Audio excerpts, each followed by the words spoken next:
Hello friends, welcome again to quick concept maths. This is Neha और आज से हम स्टार्ट कर रहे हैं HP टेट के लिए फिज़िक्स की सीरीज़, जो कि इक्वली हेल्पफुल होगी आपके TGT कमीशन के लिए भी। तो चलिए फ्रेंड्स शुरू करते हैं। देखिए आज का फर्स्ट क्वेश्चन है the magnitude of charge on an electron is, यानी कि इलेक्ट्रॉन पर कितना चार्ज होता है। 2.6 into 10⁻⁻19 coulomb, 4 into 10⁻⁻19 coulomb, 1.6 into 10⁻⁻19 coulomb या 1.6 इंटू 10⁻+19 कूलम। तो फ्रेंड्स इसका राइट आंसर हो जाएगा option C. C is the right answer. Electron में कितना चार्ज रहता है 1.6 इंटू 10⁻⁻19 कूलम। ठीक है, नेक्स्ट क्वेश्चन देखिए, क्वेश्चन नंबर 2।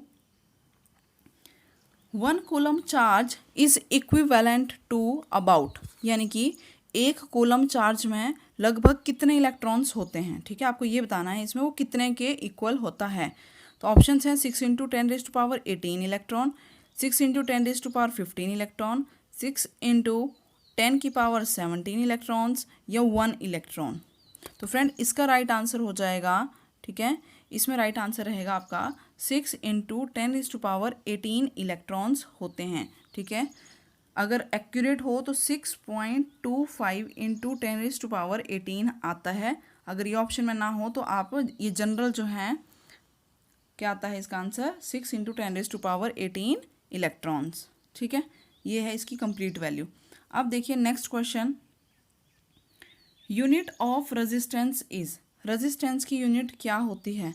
तो रेजिस्टेंस क्या होता है, प्रतिरोध, यानी कि जब करंट फ्लो कर रहा होता है उसको रोकने का काम करता है कौन, रेजिस्टेंस। तो रेजिस्टेंस की यूनिट क्या होती है, ओम। क्या होती है, ohm is the right answer, option D. अब देखिए friends next question, electric power is given by, electric power is given by, तो पावर का फॉर्मूला इसमें से क्या है। तो सबसे पहले तो देखिए पावर क्या होती है, पावर क्या है, रेट ऑफ डूइंग वर्क। ठीक है, तो वो पावर का फॉर्मूला है। अब इलेक्ट्रिक के टर्म्स में इसका हमारे पास वैल्यू क्या आती है, power is the rate of transfer of energy, rate of transfer of energy. So इसमें जो वैल्यू हो जाएगी वो क्या होगी हमारे पास, VI, यानी कि electric power is equals to VI। Option C आपका राइट आंसर हो जाएगा इस केस में। ये देखिए इस पिक्चर में आप देख सकते हैं पावर के कुछ फॉर्मूलेज लिख रखे हैं। पावर क्या है, work done per unit time, या इसको एनर्जी पर यूनिट टाइम भी कहते हैं। ठीक है, ऐसा यूनिट ऑफ पावर क्या है, इस जूल पर सेकेंड। पर इलेक्ट्रिकल सर्किट में पावर का फॉर्मूला क्या होता है, power is equals to VI, और I को फिर हमने V को यहाँ पे रिप्लेस किया है। V क्या होता है, IR, तो फॉर्मूला बन गया I²R, और उसको लिख सकते हैं V²/R। तो इस तरह से इलेक्ट्रिकल सर्किट में पावर का फॉर्मूलेज दे रखे हैं, ये आप यहाँ से नोट डाउन कर सकते हैं। अब देखिए हमारे पास यहाँ पे दे रखा है PVIR का एक सर्कल, जिसको हमने 4 सेक्शन में डिवाइड किया है। पहला है पावर का, सेकंड है वोल्टेज, थर्ड इज़ करंट, और फोर्थ है रेजिस्टेंस के लिए। तो ये कुछ फॉर्मूलेज हैं जो आप इस पिक्चर में देख सकते हैं। जैसे ब्लू कलर में पावर के लिए दे रखे हैं, कैसे कैसे पावर को हम लिख सकते हैं। ठीक है, V²/R, IV, R×I²। ये सारे फॉर्मूले किसके लिए हैं, पावर के लिए। उसी तरह वोल्टेज के फॉर्मूले देखो, V क्या होता है, is equal to IR, Ohm's law है ये। V को P/I, पावर/I भी लिख सकते हैं, और √P×R लिख सकते हैं। उसी तरीके से देखो करंट और रेजिस्टेंस भी हमारे पास दे रखा है। तो ये चार्ट या ये पिक्चर में आप देख सकते हैं कि किस तरीके से पावर, वोल्टेज, करंट और रेजिस्टेंस के डिफरेंट फॉर्मूलेज हमारे पास आते हैं। अब देखिए फ्रेंड्स नेक्स्ट क्वेश्चन देखिए फ्रेंड्स, नेक्स्ट क्वेश्चन हमारे पास, resistance of a conductor varies. ठीक है, कंडक्टर का रेजिस्टेंस जो होता है, जैसे किसी कंडक्टर क्या होते हैं, which allows heat and electricity to pass through them, जो अपने में से क्या करें, हीट और इलेक्ट्रिसिटी को पास होने देते हैं, वो कंडक्टर्स कहलाते हैं। तो क्या कह रहा है, resistance of a conductor varies, जो कंडक्टर है उसका रेजिस्टेंस किस तरह से वेरी होता है। वेरी होने का मतलब है कि भाई अगर उसमें करंट फ्लो कर रहा था किसी कंडक्टर में तो रेजिस्टेंस कैसे काम करेगा कि भाई अगर तार लंबी होगी तो रेजिस्टेंस ज़्यादा होगा या कम होगा, अगर मोटी तार है तो उसमें रेजिस्टेंस कैसा होगा, ये मतलब है इस क्वेश्चन का। तो देखिए रेजिस्टेंस का फॉर्मूला होता है हमारे पास, रेजिस्टेंस का फॉर्मूला क्या होता है, resistance is equals to rho L by A. ठीक है, रो एल बाय ए, या फिर अगर कहें तो रेजिस्टेंस क्या है, डायरेक्टली प्रोपोर्शनल है एल बाई ए के, और एल क्या होती है, लेंथ ऑफ द कंडक्टर, और ए क्या है, area of the cross section. तो रेजिस्टेंस क्या हो जाएगा हमारा, इसका मतलब रेजिस्टेंस की वैल्यू, रेजिस्टेंस की वैल्यू किस किस पे डिपेंड कर रही है, लेंथ में और एरिया में। ठीक है, लेंथ के तो डायरेक्टली प्रोपोर्शनल है और इसके क्या है, इन्वर्सली 1/a। ठीक है, इसके इन्वर्सली प्रोपोर्शनल है, समझ रहे हैं। तो इन्वर्सली का मतलब उल्टा, अगर रेजिस्टेंस बढ़ेगा तो एरिया ऑफ क्रॉस सेक्शन घटेगा, अगर रेजिस्टेंस बढ़ेगा तो एरिया ऑफ क्रॉस सेक्शन क्या होगा, घटेगा। ठीक है, या अगर मैं कहूँ तार जितनी मोटी होगी यानी कि उसका एरिया ऑफ क्रॉस सेक्शन जितना ज़्यादा होगा रेजिस्टेंस उतना ही कम होगा। अब दूसरा देखो लेंथ के साथ, लेंथ के साथ क्या होता है फ्रेंड्स, अगर तार जितनी ज़्यादा लंबी होगी, ठीक है, जितनी ज़्यादा लेंथ उसकी होगी, तो लेंथ अगर ज़्यादा होगी तो रेजिस्टेंस भी क्या होगा, ज़्यादा होगा। तो इन दोनों में डायरेक्ट रिलेशन है। तो अब देखिए ऑप्शंस में, resistance of a conductor varies, किस तरह से वेरी करता है, फॉर्मूले के हिसाब से चलेंगे। देखो directly proportional to the length, ये बात तो सही है। Inversely proportional to the length, ये गलत ऑप्शन है। Inversely proportional to square of its length, तो स्क्वायर की तो कहीं बात ही नहीं हो रही है। नेक्स्ट देखिए directly proportional to the square of its length, ये भी नहीं है। इसका मतलब हमारा राइट आंसर हो गया ऑप्शन ए। ठीक है, नेक्स्ट क्वेश्चन देखिए friends, manganin is an alloy of, manganin is an alloy of, ये किसका एलॉय है। ठीक है, मैंगानीन किसका एलॉय है, तो इसका राइट आंसर है, ये आपको मेमोराइज करना है, आपको याद रखना है। मैंगानीन का राइट आंसर क्या हो जाएगा, कॉपर, मैंगनीज एंड निकल, कॉपर, मैंगनीज एंड निकल इसका राइट आंसर है। So next question is the reciprocal of resistance is, resistance का रेसिप्रोकल क्या होता है। तो फ्रेंड रेसिप्रोकल का मतलब हो गया उल्टा, तो रेजिस्टेंस का उल्टा क्या होगा, रेजिस्टेंस का उल्टा क्या होता है, कंडक्टेंस। रेजिस्टेंस मतलब रोकना, कंडक्टेंस क्या हो जाएगा, कंडक्ट करने से रिलेटेड। ठीक है, तो रेजिस्टेंस की यूनिट क्या थी, ओम, ओम, इसकी क्या होती है, मो, MHO, MHO, ये किसकी यूनिट हो जाएगी, कंडक्टेंस की। तो रेसिप्रोकल ऑफ रेजिस्टेंस क्या हो जाएगा, देखिए ऑप्शंस, ऑप्शंस क्या दे रखे थे हमारे पास, conductance, B conductivity, C specific resistance, या डी रेजिस्टिविटी। तो रेजिस्टेंस का उल्टा हो गया conductance, option A is the right answer.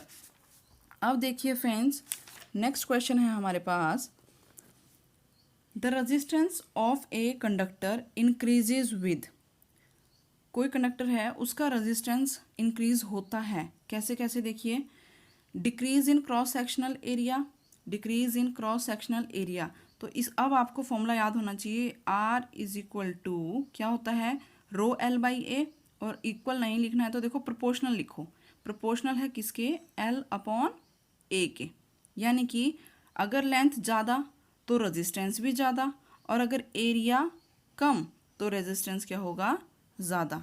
ठीक है, तो देखो decrease in cross sectional area क्या कह रहा है, एरिया कम हो रहा है। ठीक है, क्या कह रहा है इसमें, एरिया कम हो रहा है, L बाय ए। अगर एरिया की वैल्यू क्या हो रही है, कम हो रही है, तो क्या कह रहा है, decrease in cross sectional area. ठीक है, अगर एरिया कम है तो रेजिस्टेंस क्या होगा, ज़्यादा होगा। तो इंक्रीज ही तो पूछा था ना, कि resistance of a conductor increases with, कब कब रेजिस्टेंस इंक्रीज होगा, तो first option decrease in cross sectional area, ये तो बात सही है। अगला देखो इंक्रीज इन लेंथ, फॉर्मूले में देखो अगर लेंथ इंक्रीज होगी तो रेजिस्टेंस भी क्या हो रहा है, इंक्रीज हो रहा है, ये भी सही है। नेक्स्ट इंक्रीज इन टेम्परेचर, जी हाँ ये भी सही है, क्योंकि रेजिस्टेंस टेम्परेचर डिपेंडेंट है, टेम्परेचर पे डिपेंड करता है रेजिस्टेंस, यानी कि अगर टेम्परेचर इंक्रीज होगा तो रेजिस्टेंस भी बढ़ेगा। इसका मतलब आंसर क्या हो गया हमारा, ये सारे ऑप्शन सही हैं, तो राइट आंसर क्या हो जाएगा, ऑल ऑफ द अबव, सारे आंसर सही हो जाएंगे। अब देखिए friends, next question, if an electric current is pass through a nerve of a man then the man, अगर करंट जो है ह्यूमन के या मैन के बॉडी से पास हो, मतलब ये है इसका नर्व से पास हो रहा है, तो मैन जो आदमी है उसके साथ क्या होगा, ठीक है, उसके साथ क्या होगा। Options, begin to weep, begins to weep वो रोना शुरू कर देगा, बिगिन्स टू लाफ हंसना शुरू कर देता है, सी एक्साइटेड हो जाता है, इज एक्साइटेड यानी कि उत्तेजित कर देता है इंसान को, या बिकम्स इनसेंसिटिव टू पेन चेतनाहीन बना देता है, ठीक है। तो फ्रेंड इसका राइट आंसर है option C, the man becomes excited, ठीक है, nerve then the man become excited. Insensitive to pain तो होता ही है, पर एक्साइटेड हो जाता है मैन, ठीक है, तो सी ऑप्शन ज़्यादा राइट है इसका आंसर। अब देखिए नेक्स्ट क्वेश्चन है हमारे पास, the resistivity of a wire depend on its options हैं length, B shape, C cross section area, या डी मटेरियल।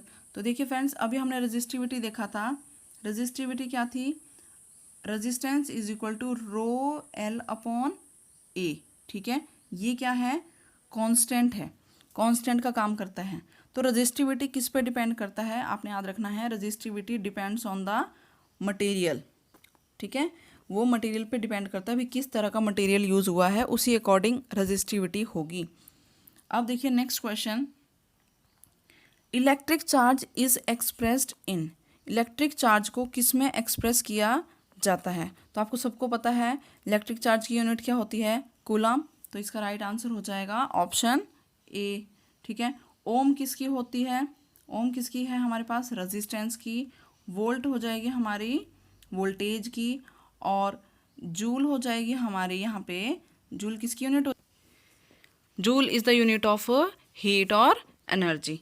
नेक्स्ट देखिए, नेक्स्ट क्वेश्चन है, the resistance of a straight conductor is independent of, resistance of a straight conductor is independent of, एक straight conductor का resistance किस पर depend नहीं करेगा, ठीक है, ये कहने का मतलब है क्वेश्चन का कि जो रेजिस्टेंस है वो किस पे डिपेंड नहीं करता। तो देखिए friends, resistance of a conductor, किसी भी कंडक्टर का जो रेजिस्टेंस है वो उसके मटेरियल पे डिपेंड करता है, भाई कैसा मटेरियल है उसमें रेजिस्टेंस कैसा होगा, ठीक है।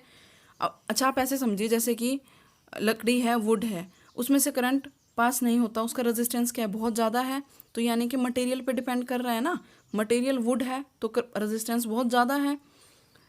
नेक्स्ट देखिए टेम्परेचर, टेम्परेचर पे भी रेजिस्टेंस डिपेंड करता है, शेप ऑफ द कंडक्टर पे नहीं करता, और क्रॉस सेक्शनल एरिया पे करता है। अभी हमने फॉर्मूला देखा है, रेजिस्टेंस किसके इक्वल था, ठीक है, डायरेक्टली प्रोपोर्शनल है किसके, एल अपॉन ए के, यानी कि एरिया के इन्वर्सली प्रोपोर्शनल है, तो क्रॉस सेक्शनल पे एरिया पे भी डिपेंड करता है।